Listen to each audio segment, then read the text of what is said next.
अस्सलाम वालेकुम viewers, this is Ravilal from education for all learning academy. आज जो हम टॉपिक डिस्कस करेंगे उसका नाम है बॉयल्स लॉ। ये केमिस्ट्री के 5th चैप्टर में है। अच्छा, बॉयल्स लॉ जो बेसिकली हम पढ़ते क्यों हैं?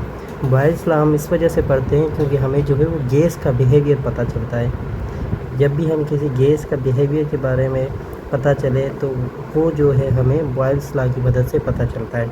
अब बॉयल्स लॉ बेसिकली है क्या, उसके बारे में थोड़ा इंट्रोडक्शन देते हैं।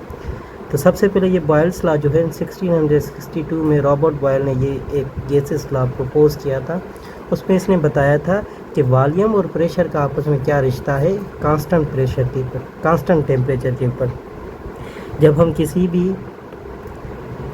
भी गैस को हम कांस्टेंट प्रेशर देंगे तो उसमें वॉल्यूम और प्रेशर का इसने आपस में ताल्लुक़ बताया है कि उसमें वॉल्यूम और प्रेशर का आपस में क्या ताल्लुक़ होगा। तो बॉयल्स लॉ बेसिकली क्या स्टेट करती है कि the volume of the gas is inversely proportional to the pressure at constant temperature. किसी भी गैस में जो वॉल्यूम होता है वो प्रेशर के इन्वर्सली प्रोपोर्शनल होता है। अब इन्वर्सली प्रोपोर्शनल का मकसद क्या है? अगर आप वॉल्यूम बढ़ाएंगे तो प्रेशर कम होगा, अगर प्रेशर बढ़ाएंगे तो वॉल्यूम कम होगा। तो वॉल्यूम जो है किसी भी गैस स्टेट में प्रेशर के इन्वर्सली प्रोपोर्शनल होगा, लेकिन टेम्परेचर क्या होगा? कांस्टेंट टेम्परेचर होता है। अमूमन ये भी सवाल आता है कि कांस्टेंट टेम्परेचर जो है वो किस में होता है? तो कांस्टेंट टेम्परेचर बॉयल्स लॉ में जब भी हम गैस की स्टेटमेंट में प्रेशर वॉल्यूम बढ़ाएंगे तो प्रेशर हमारा जो है वो उसके इन्वर्सली प्रोपोर्शनल होगा। तो सिंपल कह सकते हैं volume is the inversely proportional of pressure at constant temperature. अच्छा, इसमें 3 चीज़ें होती हैं बॉयल्स लॉ में, P, V, K। अब P जो है इसका मतलब है प्रेशर, V का मतलब है वॉल्यूम और K का मतलब है कांस्टेंट टेम्परेचर। अब देखें इसमें 3 चीज़ें दिखी है, वॉल्यूम, प्रेशर। वॉल्यूम अगर हम बढ़ाएंगे तो प्रेशर कम होगा, अगर प्रेशर बढ़ाएंगे तो वॉल्यूम कम होगा, लेकिन टेम्परेचर क्या होगा? टेम्परेचर हमारा होगा कांस्टेंट टेम्परेचर। यहाँ पर P, V, K। अब ये जो है बॉयल्स लॉ हम क्यों यूज़ करते हैं, इसके मेजर फैक्ट्स क्या है? इसका फर्स्ट फैक्ट ये है कि it is inverse relation of volume and pressure. ये हमें शो करता है कि वॉल्यूम और प्रेशर का आपस में इन्वर्सली रिलेशन है। ठीक है, अगर वॉल्यूम बढ़ाएंगे तो प्रेशर कम होगा, प्रेशर बढ़ाएंगे तो वॉल्यूम कम होगा।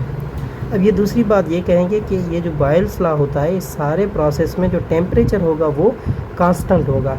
ये बॉयल्स लॉ तभी एप्लीकेबल है जब हम टेम्परेचर जो है वो कांस्टेंट रखेंगे। तो अमूमन ये भी सवाल आता है कि बॉयल्स लॉ में जो है टेम्परेचर क्या होता है? तो टेम्परेचर बॉयल्स लॉ में हमेशा कांस्टेंट होता है। अच्छा, ये जो इसने बॉयल्स लॉ ने स्टेट बताई थी, ये जो लॉ दिया था ना, इसने एक आइडियल गैस बिहेवियर बताया था कि आइडियल गैस बिहेवियर ऐसा हो सकता है, लेकिन approximately it is near to real gas behaviour. Real gas behaviour भी ऐसे बिहेव करता है, अगर आप जो है किसी भी गैस स्टेट में आप वॉल्यूम इंक्रीज़ करेंगे तो उसका प्रेशर कम होगा, लेकिन टेम्परेचर क्या होगा? कांस्टेंट होगा। अब इसका फार्मूला है, फार्मूला क्या है? P1 V1 is equal P2 V2। अब P1 क्या है? P1 है इनिशियल प्रेशर। अब V1 क्या है? V1 है इनिशियल वॉल्यूम।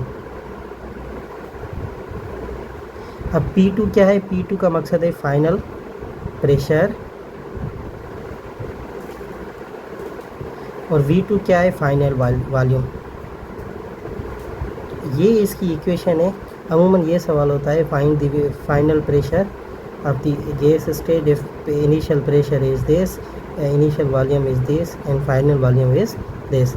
तो हमें इस इक्वेशन की मदद से हम किसी भी गैस का हम जो है वो प्रेशर भी मालूम कर सकते हैं और वॉल्यूम भी मालूम कर सकते हैं। ये उसका फार्मूला है। अमूमन ये हमारे टेस्ट में आता है। ठीक है, अब रियल लाइफ इम्प्लीकेशन क्या है? रियल लाइफ इम्प्लीकेशन में आपको समझाऊँ बॉयल्स लॉ का एग्जांपल, उस एक जस्ट एग्जांपल दे रहा हूँ, एग्जैक्ट नहीं है। कि जैसे ब्रीथिंग है, इसमें क्या रहा है? वॉल्यूम बढ़ाएंगे तो प्रेशर कम होगा, अगर प्रेशर बढ़ाएंगे तो वॉल्यूम कम होगा। अब ब्रीथिंग में क्या होगा? ऑक्सीजन अगर हम इनहेल करेंगे तो हमारा कार्बन डाइऑक्साइड कम होगा। जब कार्बन डाइऑक्साइड की तादाद बढ़ जाएगी ब्रीथिंग में तो ऑक्सीजन जो है वो कम होगा। They both are oxygen and carbon dioxide breathing with they both are inversely proportional to one another. अब टायर प्रेशर है, अब टायर प्रेशर में हम क्या करते हैं, अब वॉल्यूम बढ़ाएंगे तो उसका प्रेशर कम होगा, अगर प्रेशर टायर का बढ़ाएंगे तो उसका वॉल्यूम कम होगा। तो ये उसकी रियल लाइफ इम्प्लीकेशन है। सिंपल 2-3 चीज़ें याद करनी है, प्रेशर और वॉल्यूम आपस में इन्वर्सली प्रोपोर्शनल है, लेकिन टेम्परेचर जो है वो कांस्टेंट होना चाहिए। दूसरी बात ये है, उसका फार्मूला जो है वो ये है, P1 V1 is equal P2 V2। P1 का मकसद है इनिशियल प्रेशर, V1 का मकसद है इनिशियल वॉल्यूम, P2 का मकसद है फाइनल प्रेशर, V2 का मकसद है final volume. Real life implication में मैंने आपको चंद एग्जाम्पल दी। Thank you so much for watching this video.